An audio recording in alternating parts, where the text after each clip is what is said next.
लोकसभा चुनाव पर मचा घमासान, टीडीपी पर अब इंडिया ने खेला बड़ा दांव। लोकसभा स्पीकर चुनाव में 24 घंटे का ही समय बचा है, बट अभी तक एक नाम भी तय नहीं हो पाया।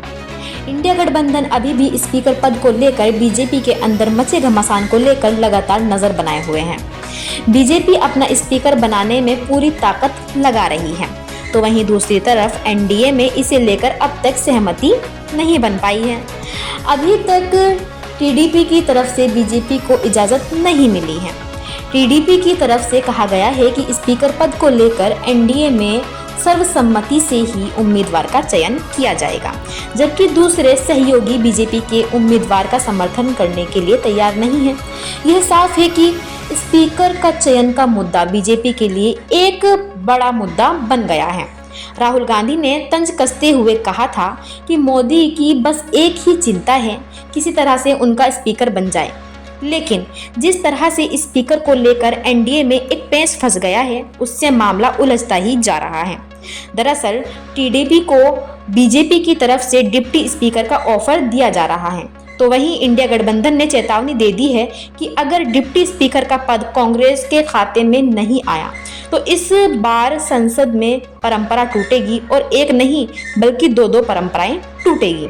दरअसल डिप्टी स्पीकर की पोस्ट विपक्ष के देने की ही परंपरा चली आ रही है। यदि बीजेपी यह पोस्ट टीडीपी को देती है तो यह परंपरा टूट जाएगी, क्योंकि टीडीपी भी बीजेपी के साथ सत्ता में है। कांग्रेस ने चेतावनी दे दी है कि अगर डिप्टी स्पीकर का पद कांग्रेस को नहीं मिला तो कांग्रेस भी स्पीकर पद के लिए अपना उम्मीदवार उतारेगी। अगर ऐसा हुआ तो आज तक के इतिहास में ऐसा पहली बार होगा, नहीं तो आज तक यह चुनाव सर्वसम्मति से ही होता आ रहा है। फिलहाल तो यह पेंच डिप्टी स्पीकर पर नहीं बल्कि स्पीकर को लेकर फंसा हुआ है। इंडिया इसे लेकर अपनी रणनीति साफ कर चुकी है।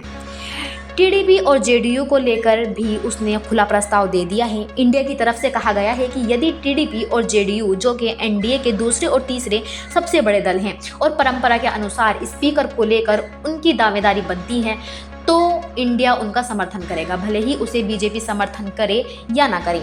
यह साफ है कि इंडिया की रणनीति में बीजेपी अच्छी तरह फंस गई है, क्योंकि टीडीपी और जेडीयू के समर्थन के बिना स्पीकर बनना तो दूर बल्कि सरकार बनना भी मुश्किल है, क्योंकि बीजेपी के पास कुल 240 सांसद है, जबकि सहयोगी दलों के पास 53 सांसद है।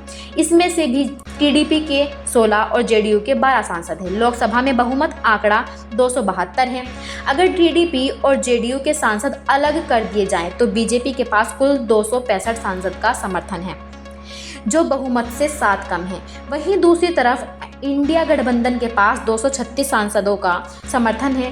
टीडीपी और जेडीयू यदि इंडिया गठबंधन के साथ आ जाते हैं तो उनकी संख्या 264 हो जाएगी। इसी के साथ अब यह भी मुमकिन है कि जो दल बीजेपी से दूरी बनाए हुए हैं वह भी इंडिया के साथ आ जाएंगे। ऐसे में यह चुनाव बीजेपी के लिए सबसे बड़ी चिंता बन चुका है।